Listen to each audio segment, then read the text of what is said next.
Hey, what's up everyone? Nick here and welcome to the channel. So, over a week has passed and now that the dust has settled, I think we can actually discuss the most disappointing boxing match ever. And the reason why I would wait so long to discuss things about this fight is that, everybody's just coming up with conspiracy theories and just can't manage to cope with the fact that Mike Tyson isn't the fighter that he used to be. Now, I covered this topic on a previous video. I'll put the link down in the description below. When this fight was announced, and I gave my thoughts on why it was pointless. But then, the internet being the internet, people will say that you're wrong, it's Mike Tyson, yada yada yada, he's gonna drop Jake Paul. Now, there are a few aspects that I want to discuss about this fight. Alright? And I think one of the first things that we need to discuss is Mike Tyson's age, of course. Alright, he's close to the age of 60. So, when you get older, your recovery time drastically takes a knock. Alright? So, if you have a medical emergency, it will take longer for you to recover. Guess what happened to Mike Tyson 4 months before this fight? He had a medical emergency. Right, I think an ulcer flared up or something like that, and the fight was postponed. Now, the older that you get, any injury or medical emergency takes longer to recover from. With that being said, would 4 months be enough time to recover and train and prepare for the fight? And then, we also need to look at training, because when you are closer to the age of 60, your recovery time also takes a knock. So, Mike Tyson didn't fight the way that he was training. He looked good on pads. One, you can make anyone look like a champion on the focus mitts. Alright? Also, you're just seeing highlights of his training. You're seeing good takes. You're not seeing the rest times in between. You're not seeing the full rounds. You're not seeing him doing the sparring, full rounds. So, you're just seeing this montage of edited footage to make him look good, to help create the story for the fight. Add to the marketing. Because once again, Mike Tyson needs to look good to help market this fight. If he doesn't look good in his training video, who's going to come watch? We can also look at other athletes. Like, you got jiu-jitsu athletes, that's close to the age of 50. And then you've still got, guys at, around the age of 70 doing gymnast stuff. And you know what? It's possible. But those are different sports, one. Alright? It's not boxing.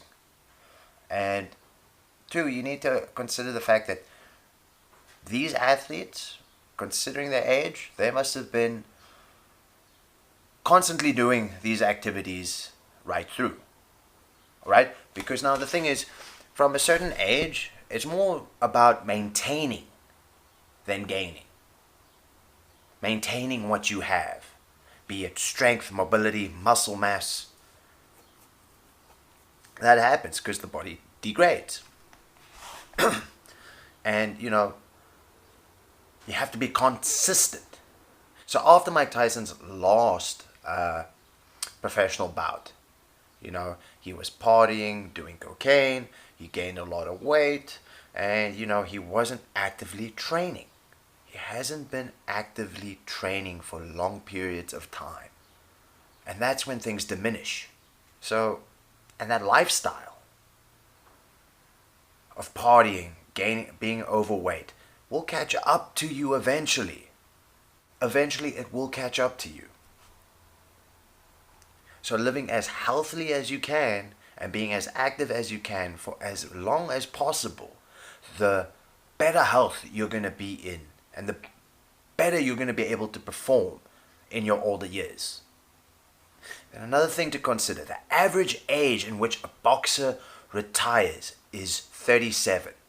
Only a few fighters compete over that age. Because, after 37, things start going away. Your reaction speed, your eyesight, those are factors, that you need for boxing. It's about seeing and reacting. Those are the primary skills that you need for boxing. And if that starts to fade away, you're going to have problems. So, you can't trust the average, right? But bear with me here. I'm going to mention a few examples just now about, boxers that had longer careers. Closer to that age, when a boxer is, or around that age rather, when a boxer is moving out of the sport, you'll see it's a young up-and-coming boxer fights an old pro. And the younger up-and-coming boxer usually wins. And this is the old pro send-off. These are the fights that these old pros take because it's their last chance to make some money. But then also, they have a name. And with this younger boxer defeating a name, that younger boxer will have a more prosperous career. And also, the older boxer can make some money and, before his career is over. And unfortunately, the stats is with the younger guys. All right? And this is just looking around the age of close to 40. All right? So just remember that. So, we've seen this happen with Larry Holmes and Muhammad Ali. We've seen this with Rocky Marciano and Joe Louis. So, it was a common practice. Now, going to those older boxers, right, that have longer careers and still win fights, we're looking at, guys like James Toney, Archie Moore. We'll put Joe Frazier there as well. George Foreman. Floyd Mayweather. Alright? What is one thing that all these boxers have in common? They defend themselves with blocking with their shoulders and shoulder rolls. And why this is important is because that's a defensive technique where you can literally slow down fights or help slow down fights, and then also because of your reaction speed being slower, you can have last moment defense. Right? So even if you react slowly to it, you can still manage distance and defend yourself against punches appropriately. Now, when Mike Tyson is still fighting in his old age, he's doing the peekaboo style of boxing. That is not for older boxers. It's for the right athlete at the right time. And it needs a lot of explosiveness because you're swarming your opponent. And it uses a lot of head movement. It is about having a defensively sound boxer that can counter punch immediately and make fights exciting. It's not a boxing style for older boxers. And you'll see guys like Floyd Mayweather, for instance. He was very attack heavy in the beginning of his pro career. It was only after a while he started molding into that Philly shell style of boxing. Archie Moore also tried to teach Muhammad Ali that cross guard style of boxing, which Muhammad Ali never adapted to. And Archie Moore warned him that he was going to start taking beatings if he didn't learn that because he was getting slower. Things to consider. There is styles of boxing for older fighters. They're not exactly foolproof, but they do make longer careers. When we study fights, right, and we need to start looking at the feet, not necessarily the punches. We also shouldn't be looking at the combinations. We should be looking at strategies. All right? And this is important because now the thing is, in boxing, the legs go first. If somebody gets rocked, the legs buckle. When somebody gets tired, the legs start getting loggy. They also buckle. All right? Second round, you could see Mike Tyson was starting to get tired. Third round, his legs were gone. He was squaring up more than usual. He was off balance. You could see his legs were buckling. He couldn't move his feet. And now that he was wearing a knee brace, and he blew out his knee from his previous fight, mind you. So obviously there was irritation there, which hindered his performance.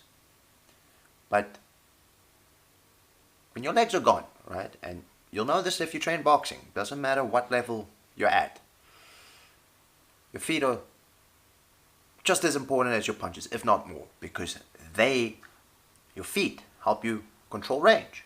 You can move in, you can move out, you can create angles, and if your legs don't want to move, how are you going to even bother landing your punches?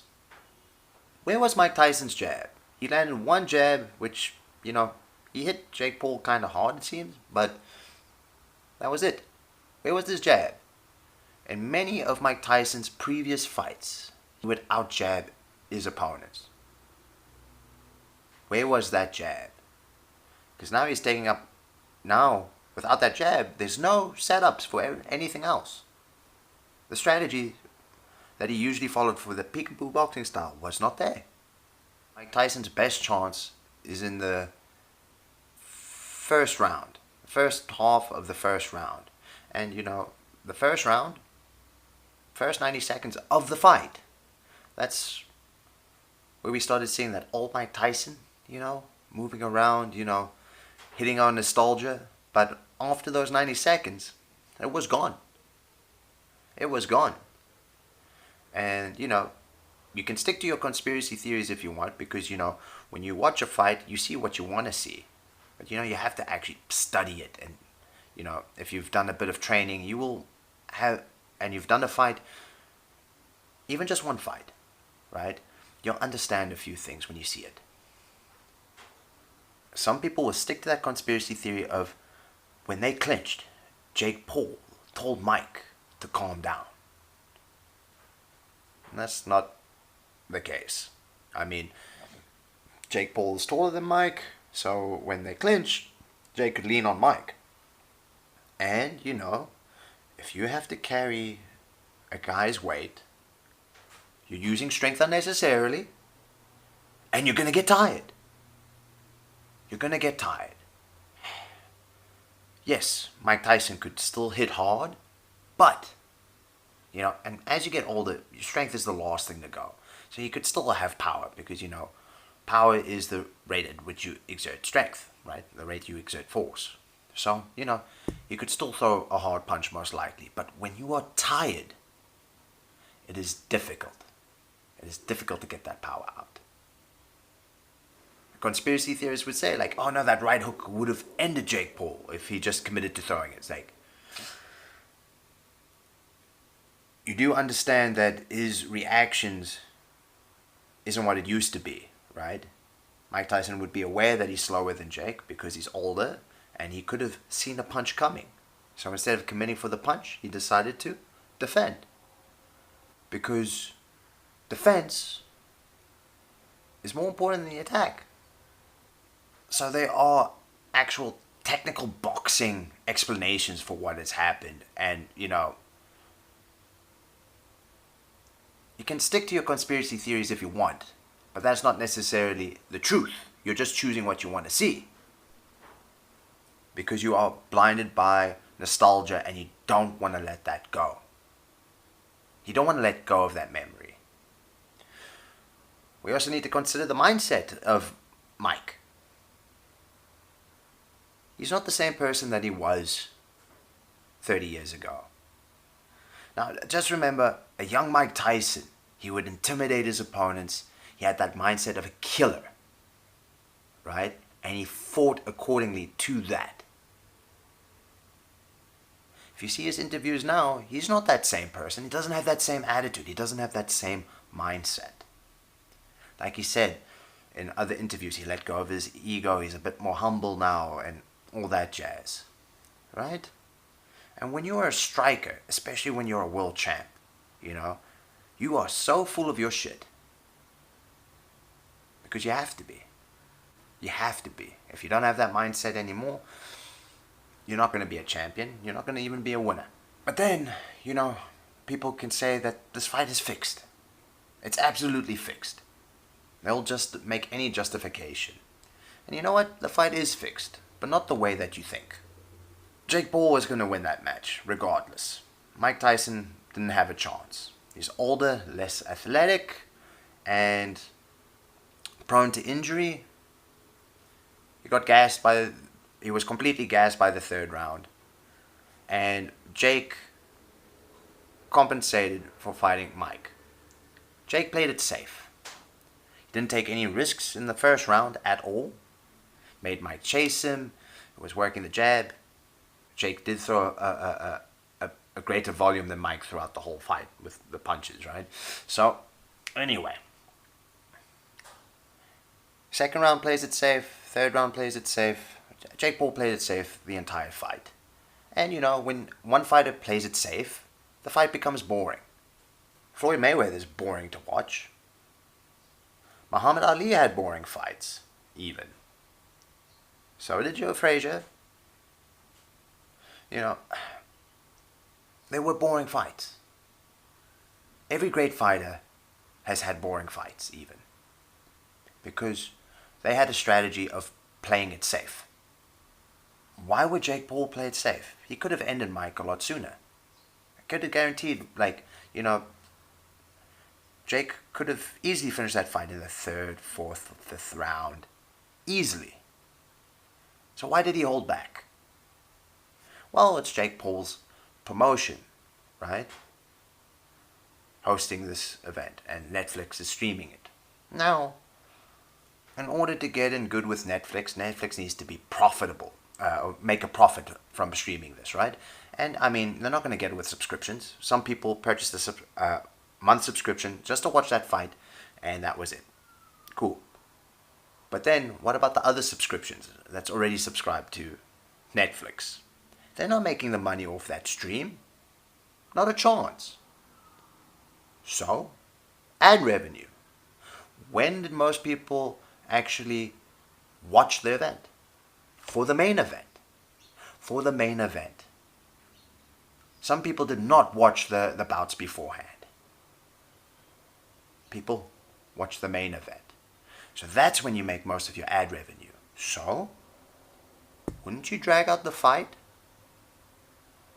I'm pretty sure that's why he did it. Not just out of respect for Mike, because, mind you, right? He doesn't want to be held liable for that. Or Netflix doesn't want to be held liable for that. His promotion doesn't want to be held liable for that. Investors don't want to be held liable for that. Organizers don't want to be held liable for that. For an old man to get injured and suffer, at that age with an injury, with a boxing-related injury, be it brain trauma, whatever, you don't want to be held liable for that, because that's going to cost more money. It's going to ruin reputations. So that's unnecessary fees. We can avoid that. So play it safe. Drag the fight out. Get as many ads to run in those minute breaks. Make money. That's how that fight was fixed. It wasn't fixed on determining who was going to win. Jake Paul knew he was going to win. It is the audience that was deceived to think otherwise, because there was great marketing at play. Because what's better marketing than creating a story, a long-term story? A fighter coming out of retirement to fight someone that everybody who watches the sport doesn't like. I say Jake is copying Muhammad Ali, because just remember, Muhammad Ali wasn't well liked when he was on top of boxing, because he was an African American rights activist when America was heavily racist. White people didn't like that. It's hard to think about, right? Anyway, Anyway, Muhammad Ali was cocky, he was full of antics, he sold his fights. And just remember, many of his fights were boring too. Don't forget that. But people were either there to watch him win, but majority of them were there to watch him get knocked out. Jake Paul has made himself a great heel. He even calls himself the problem child. Right? He even does this gesture telling people to shush, to stop doubting him. But he gets all these big names of fighters making their way out of the door. You know, they shouldn't be fighting anymore. They're way past their prime. And, you know, he beats them. It makes him more disliked. He is not going to fight a proper boxer anytime soon, fighting all these retired MMA fighters. But now he fights a boxer, someone coming out of retirement, just for one more fight. Someone who has an aura, a legend surrounding them to be one of the most exciting killers in the ring. Everybody gets excited. You don't even have to explain who this man is and what he meant for boxing. He is still, or was, the youngest heavyweight champion. And still holds that title. He was the youngest heavyweight champion. There's no more story from the hero side whatsoever. Or let's say face rather than hero. Alright? Everybody gets married to that nostalgia around that legend, around that aura of what this man used to be. The story has been created. The fight sold. Everybody's talking about it. It's probably the easiest sell for a fight whatsoever. And because the aura of this man is so strong, people believe that there's going to be this Hollywood ending, that the old pro who came out of retirement is going to make his last stand and win. That's what people were hoping for. But then they didn't get that. I was hoping for it. I was. But I knew up here that it wasn't going to happen. Because you can't cheat time. You can't cheat physiology. You can't cheat the science. Boxing being the sweet science, you can't cheat it. You can't cheat the grind that you have to put into it. You can't cheat the fact that it's a young man's sport. You can't cheat it. And now nobody got the result that they wanted. And the fight was boring. All this hype. There's such this great story being held up. Everybody wants to see a legend, somebody that was a killer, knock out this arrogant, cocky little bastard. And they didn't get that. Nobody's going to be satisfied. But did it ruin boxing? Did this fight, is Jake Paul ruining boxing? I don't think so. Because with this disappointing fight that you just watched, you're going to watch the next fight hoping to see him get dropped. If you don't want to see Jake Paul succeed in this sport, don't watch his fights. It's as simple as that. As long as you tune in wanting to see him get knocked out, he's got you wrapped around his pinky. You're a fan. He's making money off of you. If you don't want to see him succeed, don't watch his fights. He is not ruining boxing. He's getting more interest into it. Because as long as there's viewers for his fights, boxing's not ruined. It's just keeping the cogs turning to spin the wheel. And by the time he's done retiring, that wheel is going to keep on turning. Another cog in the machine is going to slot right in, take his place. That wheel's going to keep on turning. I've explained some things which you should consider on why Mike Tyson lost. It's not going to satisfy your disappointment. But, you know, it's my opinion on the matter. You don't have to listen to me. Like, there's other people you can listen to, by all means. But, yeah, you can always let me know your thoughts down below. And until next time, everyone, take care.